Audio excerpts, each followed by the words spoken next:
Welcome back to another episode of the Atlanta REALTORS Rundown. I am here today with a special guest, Weslee Knapp. I'm thrilled that he came in here. I think you guys are going to learn a ton from him. He's a big deal, and at least in my world and a lot of other people's. I want to start this episode, Weslee, by having you just kind of introduce yourself, tell us a little bit about who you are, where you come from, what you do, where we might see you around town. Well, thanks, Kate. Appreciate it. And glad to be here with you and glad to be here representing the Atlanta Realtor Association. Of course, my name's Weslee Knapp. I've been in real estate for over 20 years.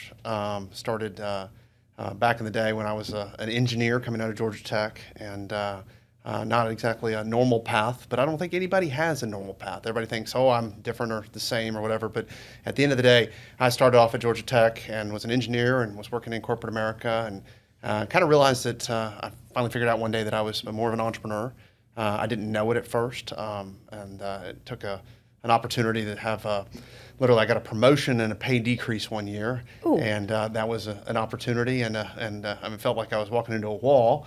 But I wasn't. Like most things in life, one door closed and a better door opened, and I started working nights and weekends as a real estate agent. Got my license online in a hotel room, and then shortly thereafter started a real estate brokerage called Keller Knapp. Over 20 years took that and I still sell. There's probably I would say I have 3 or 4 jobs. The first one being I still sell. Because I enjoy it. I enjoy my clients. I enjoy the people that I'm around. I am a broker and owner of Keller Knapp, which has about 175 agents right now and 4 locations around town. If you ever see the yellow and black signs, it's me. And then the third one is I invest. I think that it's good for real estate agents to kind of put their money where their mouth is. And in that investing, then there's a whole things that I've been involved in investing, but at the very, the areas that I sell, it was like a real-time information from people to say, hey, these are places that we want to buy that was easy to invest in. Awesome. And you're also a dad. I am a dad of two boys, Bennett and Oliver. They're 16 and 14, and they're a lot of fun right now. They both play football and lacrosse and wrestling, and they're at Decatur High School, and I really enjoy it. So a 4th job. Yeah, exactly. Well put. Yeah. Well, you're a guy that I think a lot of people know whether you know them or not, and you have quite a reputation, which I have only heard wonderful things about you. And before I got to meet you through our friend Sean Graham, I had only heard wonderful things, and since knowing you, I can attest. Oh. Great guy. Thank you. So I'm thrilled to have you here, and I think that anyone listening will benefit from hearing what you have to say. You mentioned that you went to Tech, so I will go ahead and give a little shout out that I'm thrilled to have somebody at this table that is not a Bulldog. So thank you. I'm tired of the Bulldogs. Go Vols. And you came out of Tech, and you did go get your traditional job, and realized that maybe that wasn't the space for you. And you mentioned that you started doing real estate in the evenings and on the weekends. At what point did you say, all right, enough with the actual job. I think I can do this. I'm not bad at it, or I enjoy it. Like, what prompted you to ditch the engineering job? Well, I mean, it's hard. And I do feel for people. At Keller Knapp, we do take people that are part-time because I started off part-time. I know a lot of brokerages don't have the resources to do that for various reasons. But it was hard to make that transition. Like, what's enough savings? And I didn't realize that I was an entrepreneur. I didn't come from an entrepreneurial family. It's not like somebody said, "Hey, at this point in time, here's the." And I didn't have a huge trust fund to back me up to say, "Hey, just in case you fail." I do think that fear of failure is certainly the ultimate motivator. And I was lucky enough to do it before I had a family, so that made it a little bit easier. So, but in the flip side of that, I do think that it's an individual decision as to when you're ready to go full time, and you have to look at yourself and honestly and how much you have saved. And but for me, I tell you, I probably waited too long. Interesting. In hindsight, I probably should have done it 6 months to a year ahead of time. And the minute I did do it full time, I really took off. So I was actually holding myself back. With my own fear, and in that, do I regret that? I don't know, but that's the path that I took. On the flip side of that, I do also think that I do think that having a team of people that you talk to I think I didn't do a good enough job of that during that period of time. I didn't know that I needed mentors and having people that I talk to help me through that process. Sure. I think I felt like I had to do it on my own. So I think if I were to recommend to anybody in that situation would it be to come up with 2 to 5 people who you bounce these ideas off of and make that kind of your board. Sure. So in retrospect, you felt like you were just kind of feeling around in the dark and found the light switch, but you wish you had found it a little earlier. 100%. 100%. So when you did find the light switch and you did, exit the corporate America, your broker at the time, maybe, I'm not sure who it was, you don't need to mention it, but did you feel that they were helpful? You just emphasized the importance of relationships and mentors, but did you feel, in essence, what led you to brokerage? That's a good question. I'm Christian, so I think God somewhat helped me in that process, and then just a door opened. But what I found in my life was that it is enjoyable to succeed yourself. It's really enjoyable though to watch other people succeed, and I didn't know that I was an entrepreneur. I didn't know that I wanted to see other people succeed. It's just as I went down that path, the more I did it, the more I enjoyed it. And as a door opened, I didn't just see the door, I walked through it, and I walked through it hard every time. Right. And each time the door opened, did I think that I'd have a 175-person brokerage? No. What I did was I saw, hey, listen, some people need some help here, let me help them. And then I made a relationship with those people, and then those people said, hey, I've got friends, and they wanted some help, and that helped. That goes with my sales business, that goes with the brokerage business. But at the end of the day, yes, we sell real estate, but we are in the people business, and the greatest thing you can do is to help all the people around you. And if you think that if your goal in life is just to be successful, that's pretty easy. If your goal in life is to lift up a lot of people around you, then that's really, really gratifying. And I haven't hit my goal in my life because I haven't lifted up enough people in my life, and I'll continue doing it until the day I die. Sure. So it wasn't because you didn't go into brokerage and being a broker and opening an office because you had some kind of a sore experience or anything like that. It was just kind of naturally. It was truly evolved. natural. Yeah. In fact, I'm pretty type A. I say I'm type triple A. But Kate Wright really was an organic business. In fact, I even joke with myself about it as if I was more type A about it. But it's one of those things that kind of just keeps growing organically. With good people and good processes, and it's amazing all the people we've been able to help through that, and create careers for people. And I'm very fortunate to essentially lead it. But I mean, if you saw our staff at Kate Wright, I think they might be leading me most of the time. So they're pretty awesome. Awesome. So you also have some natural leadership skills, whether you're going to sit there and say it or not, I will. And so people tend to follow someone like you who has that type of in my opinion, genuine, intent. So you get into real estate, you stop your corporate job, you are selling full time, and you open up this brokerage. Tell me where you start picking up on this investment stuff. Good question. I was living in town, and I was watching other people invest, and I do think the cool quality, if in your business as a real estate agent. You take on investors, you have the opportunity to make a commission and watching them do it. Mm-hmm. So it's the greatest opportunity to, you're helping somebody, you're making a commission, and you're watching what they do real time. So it's like getting paid to go to school. On the flip side of that, and you get to learn what they like and what they don't like, and listen to them and see how they think. And so in doing that, watching other people think through it and helping them through that. And I love, I'm an engineer. I like math. It's usually math based. So that's, I get to geek out in that moment. But on the flip side of that, and then I was able to start investing in, from an investment standpoint in commercial properties through a mentor, through apartments through another mentor, and I've done a lot of land work and entitlements and things like that, and even just early on it was flipping houses and building some new construction houses and learn how to deal with banks and all that stuff. Some of it is the joke is it's really I just do it because I'm ADD. The reality of it is it's also intellectually interesting. It's like a puzzle. how can I make money off this? And then, you look back on it, and, if I'm driven with you in the car, and you're like, hey, I did this, and I did this, and I did this, and you really do. I mean, part of it is the puzzle, part of it is making money, and then part of it's helping your community and seeing it flourish and prosper, and in all those things. I mean, what a cool thing that you can do is you can invest, potentially make money, take on risk, solve your intellectual curiosity, and help your community at the same time. That's pretty cool. And then, gosh, oh, by the way, I'm a broker, and I get to deal with people like yourself who have intellectual curiosity as well, and teach other people how to do that. That's pretty cool. I think I kind of live my dream. Nice. It sounds like the gateway to pretty much everything that you've done is people. 100%. If you ever played a team sport in your life, that you're not going to ever, my kids play football, and my son plays center. The quarterback doesn't do anything phenomenal unless he gets the ball from the center. And I talk to him about this all the time, that ultimately, sometimes I'm the quarterback, sometimes I'm the center, sometimes I'm the running back, sometimes I'm the referee, sometimes I'm the coach.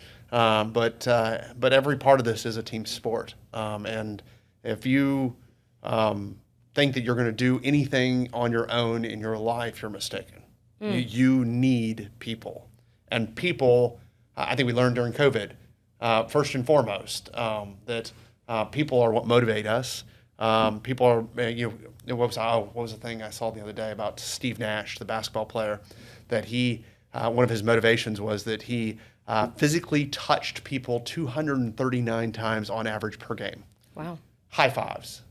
I mean, 239 times. You want to know why he's successful? Because he realized that he could motivate people by touch, and he executed it better than anybody else. And he's like an outlier. I mean, just a true outlier. Like 100 times more per NBA game. I mean, when you realize that you need people, and you make people the focus of your life, then all of a sudden, then it's not about the money. It's not about the situation. It's about helping people along the way. And once you do that, quite honestly, your life just gets better. I 100% agree with that. And I think that people, who aren't taking advantage, and I don't mean take advantage of people, but taking advantage of the relationships around them and learning from people, like you mentioned, pretty much every avenue you started going down, you were learning from somebody, is a huge missed opportunity. Well, and then it's my obligation now that I need to extend the same grace that people extended me. Mm-hmm.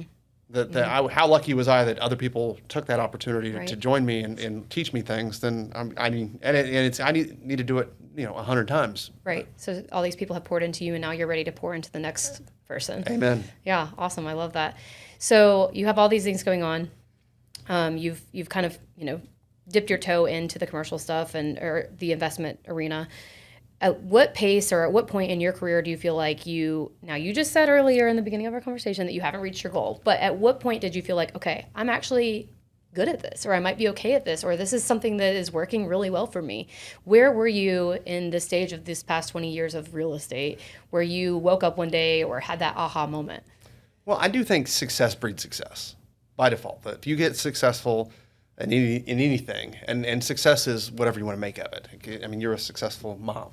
I'm sure you're more confident about being a mom after having success as being a mom, and you should be proud of that. In that regard, you sell a house and then you say, oh, I can do it again. Do I ever think that I'm successful? No, I don't. I think that I don't. I mean, I think that life is a journey, and you kind of have to constantly learn.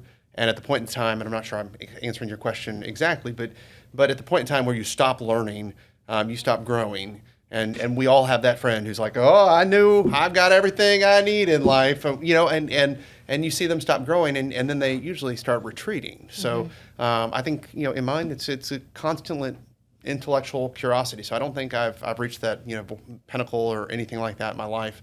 I think I'm still playing the game. I hear you. You didn't exactly answer my question.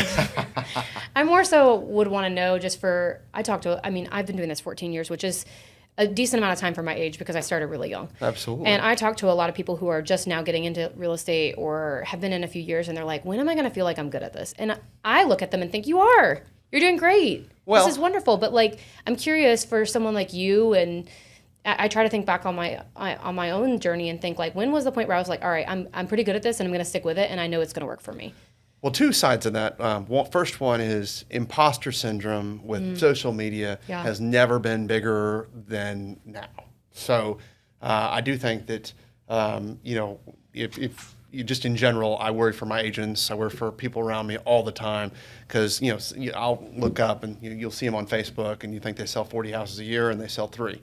And somehow they've, created this image of themselves of success, of things like that. And then therefore, then you who's starting off or 5 years in or 10 years in says, why am I not as good? And it's real. So I do think, it's almost better to not be on social media sometimes because imposter syndrome's real. Agreed. First. Second of all, as far as success, I do think that even within yourself, I remember one of our agents at one point in time did not sell anything the first 2 months of a year, and he was concerned because he had a great year the prior year. He sold $40 million the next 10 months.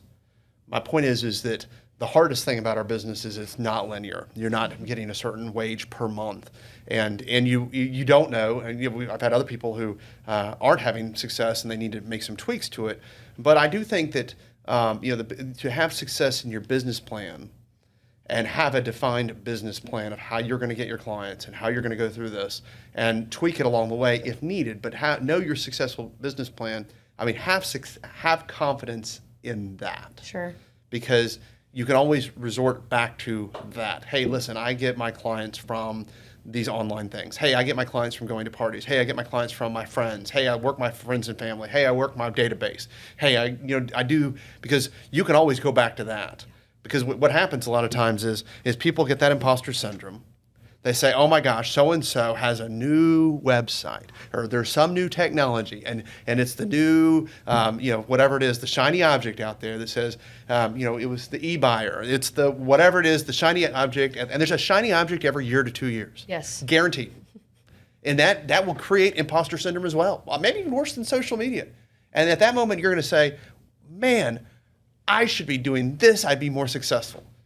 And maybe that's true, but usually that's a whole business. Like, gosh, what's the one, a couple of years ago, which was, maybe I need to recruit people and work for a broker and just recruit people. And you didn't realize that is a business in and of itself. Like, if you want that to be your business, but if your business is selling real estate, or if your business is having a team, or whatever your business is, have that business plan, define the business plan, and execute on it. And try to stay away from all the other imposter syndrome things at the time. And then if your business isn't working well, then go back to your business plan and say, hey, am I executing on this? And now if things change, whatever used to work doesn't work anymore, that's a thing. But usually, almost every time that I sit down with an agent who's having an off year or an off situation, usually we go back to their business plan and, oh goodness, guess what? They're not executing on that well. And if they go back to execute on it, their business starts to go back in the positive. Yeah, So it's like stick with the basics, right? It's block and tackle. Block and tackle wins a lot of football games. I always say put your blinders on and stay the course. 100%. You know what you need to be doing, do it. I love that was your answer, because I think that's something that everyone at any point in their career should hear.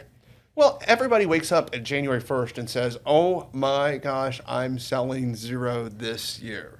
I track it. Do you Excel. say that? Oh, every year. Oh, thank God. That makes me feel so much better. and the funny thing is it's even worse the people that sell a lot, because they might have had a good year the year before. So 0 is a big difference between it. Yeah. And they say, and then you second yourself, or maybe you don't go out with a buyer for 3 weeks.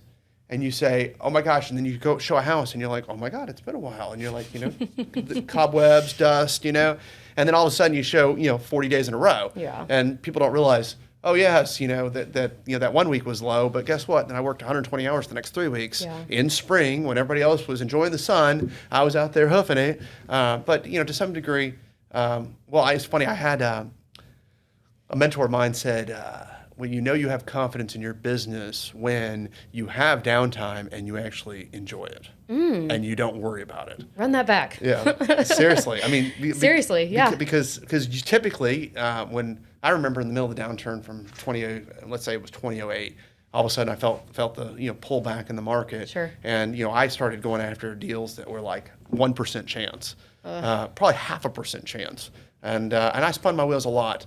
Some was probably good, and some of them I pulled off. Maybe I probably made it a 3% chance, But to some degree, I went after low likelihood things out of fear, and didn't just have confidence in my business. Now that was a unique time in history.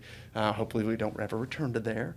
But in general, it was exactly, knock on wood. Knock on wood. But it was scary, and I had a young family at the time, and I was the primary breadwinner, so it was scary. On the flip side of it, with in any market, always remember in the back of your mind that change creates opportunity, and a lot of times, so during that period of time, in the downturn, I made some of the best investments I've ever made in my entire life. So ironically, here I am fearing, here I am going after crazy deals, but I also, everything I bought from 2008 to 2012, I look pretty smart on now. Well, I love that your answers, all surrounding the question that you originally didn't answer the way I wanted you to, teach me something hearing that from you, because I think a lot of us look at other people, like you said, and it's not even just, oh, they're more successful than I am, but we just look at them like, well, I should be more productive. I shouldn't, if I have a down week, I shouldn't be enjoying it. I mean, we because we work for ourselves by ourselves, we put a lot of pressure on ourselves, most of us, the ones that are really doing this. And it's hard for us to sit back and say, like, it's okay to have a week where I'm like going to go take my kids to the botanical gardens. I'm going to go, read a book this week and try to finish it because who knows what the next week will bring. And so that's really interesting to me to hear that from you. And, we can never predict what's going to come. Well, I mean, on that, to your point, and I think you said it well, which is, what's the end? What's the I can never do enough. I can, you can, and you always have that little voice in the back of your head saying, I'm not good enough, I'm not smart enough, all the things. But I think first of all is making sure that you are good, right? I exercise, not often enough, but a couple times a week for sure. What did the old Zig Ziglar quote, which is, how do you afford to exercise? And he said, I can't afford not to exercise because there's so many endorphins, there's so many things that I think first and foremost, before you fulfill everybody else's cup, you need to make sure your cup is full, because especially in this business, in sales, you're absorbing all these other people, and if you don't have a good foundation, then you can't absorb it. The weight gets too big. If you're helping an estate and they're going through emotional issues and you don't have that foundation built, you're going to not give them the best advice because your foundation isn't built right. Or somebody's going through marital issues, or somebody's going through a new baby, or getting married, or a divorce, or whatever it is of the situations we deal with. We absorb all those things. So first and foremost, you got to make sure that your foundation's set to absorb that. That's a great point too. I was on a call. I'm part of the National Association of Realtors Leadership Academy, and we had, I say that because that's why the context to even hearing from this person. But we had a call with a past president, Vince Malta, who was the president the year that COVID happened. Wow. Can you imagine? The president of the National Association of Realtors, boom, COVID. Didn't see that one coming. Anyway, he was talking about how important it was that year. He realized very quickly how important it was that he stayed healthy. That not just like not avoiding COVID, but that he was doing his routine, that he was getting outside. He's a cyclist. He was riding his bike, and he was like, I realized how important it was that I was healthy so that I could be healthy for other people, so that I could be mentally sound for other people, so that I could be fulfilled. My cup, could pour into other people. And to hear that from leaders like him, like you, other leaders that I, look to over and over again, there's got to be something there, right? The other thing that I hear you saying that I think is really interesting, and you didn't exactly say it like this, but the layers of your business, the layers of your life, the layers of your career, nothing just happens overnight. No. And when we talk about agents putting pressure on their backs and pressure on themselves and looking around the room and like comparing themselves, I think it's important to also reiterate that like every year's a layer. Well said. Every experience that you had was another layer. Every investment opportunity you went through, underwrote, move forward on or didn't move forward on was a layer. And to come into the game, the real estate game, on day one or year one or year two, and to look around and say, like, I'm not like the other people, you're right, you're not. There's going to be layers, and part of your career is going to be formed by those layers. And I think when I hear you talking, I hear the layers of, preparing to leave the corporate job was a year and a layer of your industry and your experience in your career. Being, a sales agent without owning a brokerage was a layer. Opening your brokerage and having a brokerage and guiding and leading other agents was a layer. And all these layers are stacking up to make you. And that's another reason why you're not done, because every year is going to continue to be additional layers on that experience. So I try to remember that too sometimes when I look around, that everybody's layers are different. And, you know, somebody's first year, their first experience might be different than another person's, and that, you know, sometimes the layers come at different times. Well, and I think, you know, I always joke that, you know, most people I know are, you know, 5 or 10 year overnight successes, and they look like they're successes overnight to most people, but it took 5 to 10 years to get there. It kind of goes back to the Outliers book, but by Malcolm Gladwell. But in general, that's well put about the layers, and I do think in there, not every year is going to be your best year in that layer, and that some years you're going to be. What is one of my best friends who's a surgeon says, you know, I'm a great. He said I'm a great spouse, I'm a great father, and I'm a great surgeon, but I'm never all three on the same day. And you know, one year might be a dedication to, you know, your mom dying, and one year might be a dedication to your. You know, my son has dyslexia, and you know, we had to take him back and forth to a private school. You know, every year is a different year, and you know, I remember being when my kids were young, being a soccer coach for, you know, and I really enjoyed that. Now I got some business from that, but also I didn't do it for that reason, but I really enjoyed it. So it's but to some degree, yeah, if you think that every year is going to be better than the previous year in every situation, you are going to be disappointed. Yeah, and every layer is building on each other. I think, you know, when I could almost go back and answer my own question and say that once you have a few layers, whether they're great layers or not, you do feel a little bit more secure in your ability to do your job, because now there's a little bit more of that foundation you're talking about here too, that equips you to be prepared for different things. And and I cut you off. To have confidence. Well, and I think in that layer, you know, the version of that layer, because I think you start off when you're in real estate and you look at a deal. And then you look at your month, and then you look at you eventually get to a point where you start looking at kind of quarters. And then to your point, you're obviously 14 years in, you're looking at your layer almost as a year. And then, you know, I think as you get older and you get more successful or more, you know, just, I don't want to use the word wisdom, but that's the constant thing, is you start looking at, you know, trends over, you know, 2 to 5 years, and it becomes less about this particular deal or less particular about this quarter, and the wider your lens gets on that layer, the more perspective you have in that. And I guess maybe that's the definition of success, is when your lens is so wide that you can look at, you know, trends from time to time in that regard, and not overreact to any one thing. Right. And almost just to have that peace with yourself of like, I know what I'm doing. I'm here. I'm working the business plan. I'm confident in my ability. This is not a me problem. This is just what's happening at this moment in time. When you have those windows. In that confidence in your business plan, where you have that client who is just angry. You have a client who is just angry, and the reality of it is, you know, they're stressed, and their parents are giving them stress. They have stress in job, or they're stressed in marriage, or they're stressed, you know, their dog just died. You name it, and you are absorbing that. When you have confidence in your business plan, then you can absorb that. When you don't have confidence in your business plan, you take that on. Yeah.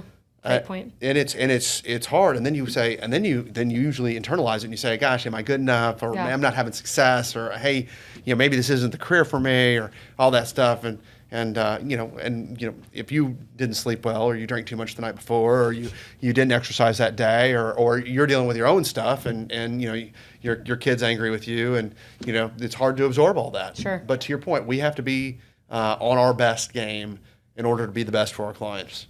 Period. Pause. And stay the course, like you said. 100%. Yeah, awesome. Oh my gosh, man, nuggets everywhere. We came in here today, and truth be told, there's a gazillion things that I could talk to you about. I mean, you're a wealth of knowledge. Just spending that initial day with you, where you did let me ride around town with you and shared with me a little bit about your journey and your real estate and your life. I mean, gosh, we could have you back to talking just investments. We could have you back to talk just brokerage. We could have you talk just selling. I mean, you're the guy that if someone sees you in the room and they're lucky to have a 10-minute conversation, they better have it. Oh, well, thank you. we love having you at Atlanta Realtors, and I want to know before we kind of sign off on this, because we probably could keep going forever. Is there anything specific or special or something that you want to point out or bring up or share or leave here on this podcast before we get off of here? Well, I do. Well, first and foremost, if you take away from what I've said today is obviously stay with your business plan, stay positive, keep working hard is just to all the agents out there, because like I said, the 5-year overnight success story, your friends won't understand how hard you work and how difficult this business is. And articulate it, how hard it is to your friends. I mean, we do a great job wrapping it up in the bow and making it look so easy, and they don't realize that. The second thing is probably regard of just kind of my normal public service announcement of sorts right now is to encourage people to buy. Yeah. If you look at real estate of the last 10, 20 years, it's outpaced inflation by so much, and it is a great wealth generator, and we need that wealth generation. I look at my friends that have bought homes versus the ones that haven't over the last 25 years of their life, and the people that have, and the earlier you do it, the more you start just generating wealth in general. Absolutely. And so I would say we as realtors need to do a better job educating people. When I started 25 years ago, the average first-time home buyer was 27. Right now, the average first-time home buyer is 34. That's 7 years of wealth generation and wealth, just generating that kind of, whether you're paying down your mortgage, you're having an increase in value, or you're getting the tax benefit of it, all those things, or you own an investment property, that wealth generation of 7 years is a differentiator in the course of your life. Mm-hmm. And if you think about that, if the average person lives almost 80 years, that's 10% of their life that they're not generating wealth in real estate. That's huge. And there's nobody who's extremely wealthy that didn't generate some portion of their wealth in real estate. So encouraging people to buy younger and buy now. Yes, I will say this to every kid, every parent. Encourage the younger you start building good habits in real estate purchasing, the better you're going to be. I 1,000% stand behind that. And if Weslee Knapp just gave us a PSA, everybody better be listening. You're awesome. Thank you. Well, if anyone hears this episode and they connect with you on something that we discussed or talked about and they would like to reach out to you, it's okay if we put your information in the bottom of the podcast? Absolutely. Please do. And we hope to continue seeing you around Atlanta Realtors. I know I probably will see you in a few weeks at the Top Producer Gala. Absolutely.